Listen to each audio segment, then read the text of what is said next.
brutal truth about medieval warfare. Medieval warfare is often romanticized as a world of noble knights, chivalric codes, shining armor, and heroic battles fought for honor and glory.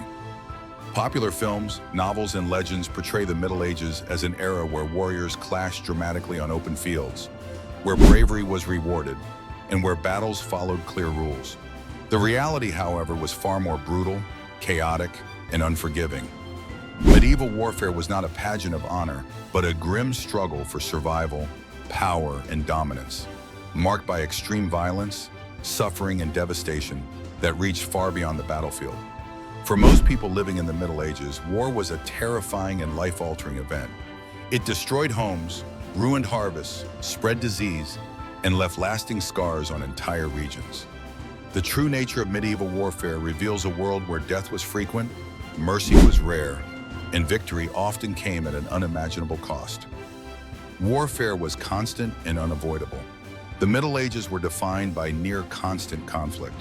Kingdoms, city-states, feudal lords, and religious authorities were frequently at war with one another. Borders were unstable, succession disputes were common, and alliances shifted rapidly. A single death in a royal family could plunge an entire region into decades of conflict. Unlike modern wars with defined front lines, medieval warfare often swept unpredictably across the countryside. Armies moved through villages and farmlands, requisitioning supplies, or simply taking what they needed by force. Civilians had little protection and were often targeted as a way to weaken an enemy's economy and morale. For peasants, war was not a distant political event, but a recurring disaster that could strike at any moment. Fields were trampled, livestock stolen, and homes burned, leaving families to starve, even after armies had moved on. Knights were not always noble. Knights are often portrayed as paragons of virtue, bound by a strict and honorable code of chivalry that emphasized bravery, loyalty, and protection of the weak. In reality, chivalry was more an idealized moral framework than a rule consistently followed on the battlefield. While some knights genuinely tried to live up to these values, especially in courtly settings or during tournaments, war itself was a far harsher environment.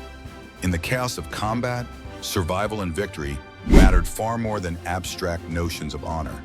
Knights were professional warriors, trained from childhood in the use of weapons, horsemanship, and tactics.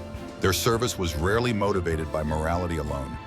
Loyalty was typically secured through land grants, titles, payment, or the promise of future rewards. When wages were delayed or supplies ran out, discipline quickly eroded. Many knights turned to looting, pillaging villages, and terrorizing civilians to sustain themselves, particularly during long campaigns far from home. Violence against non-combatants was not an unfortunate exception, but a common feature of medieval warfare. Burning crops, destroying homes, and intimidating local populations were effective strategies for weakening an enemy's resources and morale. Civilians, lacking protection or status, suffered most at the hands of supposedly honorable warriors. Captured enemies were treated according to their social rank rather than any universal code of mercy. Wealthy or highborn captives were valuable assets, kept alive so they could be ransomed for large sums of money. Common soldiers and peasants, however, held little to no monetary value and were frequently killed immediately or left to die from their wounds. In this system, mercy was rarely an act of compassion. It was a calculation of profit. Battles were short, violent, and chaotic. Medieval battles rarely resembled the orderly clashes depicted in fiction. They were loud, confusing, and terrifying events that often lasted only a few hours. Once formations broke, fighting devolved into brutal hand-to-hand combat. Weapons such as swords, axes, maces, spears, and warhammers were designed to maim and kill. Armor provided some protection, but it was heavy, uncomfortable, and far from foolproof. Blunt weapons could crush bones through armor, while arrows and crossbow bolts could penetrate weak points. Injuries were horrific. Limbs were severed, faces disfigured, and wounds easily became infected. Without modern medical care, even survivable injuries could prove fatal days later. Sieges were worse than battles. While battles were deadly, sieges were often far more brutal. Most medieval wars were decided not by open combat, but by the capture of fortified towns and castles. Sieges could last months or even years, trapping civilians and soldiers alike in conditions of extreme suffering. Food and water shortages were common. Starvation weakened defenders, while disease spread rapidly in overcrowded, unsanitary conditions. Sackings were acts of terror. If a town or castle resisted and was taken by force, it was often subjected to a sack. Sackings were deliberate acts of terror meant to punish resistance and discourage future defiance. Soldiers were allowed, sometimes encouraged, to loot, rape, and kill. Civilians bore the brunt of this violence. Men, women, and children were slaughtered indiscriminately. Churches and homes were stripped of valuables. Entire communities could be wiped out in a matter of days. Even surrender did not guarantee safety. Broken promises and massacres were common, particularly when armies were unpaid or leaders sought revenge. Disease was a silent weapon. War created ideal conditions for disease. Crowded camps, poor hygiene, contaminated water, and malnutrition weakened soldiers and civilians alike. Epidemics often followed armies, killing far more people than combat itself. Plagues, dysentery, and typhus spread rapidly during campaigns and sieges. Medical knowledge was limited, and treatments were ineffective or harmful. A single outbreak could devastate an army, forcing leaders to abandon campaigns entirely. Psychological trauma was widespread. The mental toll of medieval warfare is often overlooked.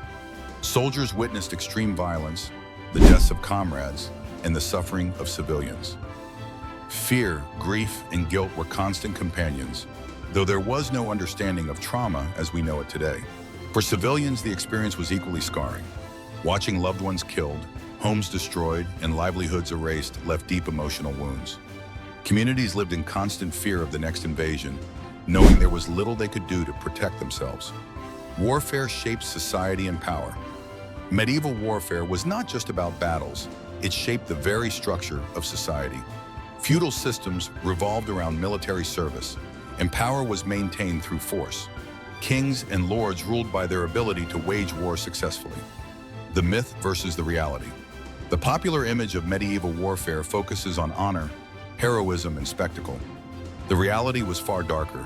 It was a world where violence was routine, suffering was widespread, and survival was uncertain for everyone involved. Understanding the brutal truth about medieval warfare helps strip away romantic myths and reveals the human cost behind historical power struggles. It reminds us that the Middle Ages were not an age of glorious battles, but a time when war was a relentless force shaping lives in cruel and lasting ways. A legacy, written in blood. Medieval warfare left an enduring mark on history. Cities rose and fell, dynasties were forged and destroyed, and millions of lives were lost. Behind every castle ruin and battlefield lies a story of fear, endurance, and sacrifice. Most of it borne by ordinary people caught in conflicts they did not choose. By looking beyond the myths, we gain a deeper understanding of the past and a greater appreciation for the fragile peace of the modern world. If you found this deep dive into the realities of medieval warfare eye-opening, make sure to like, subscribe, and stay tuned for more untold truths from history.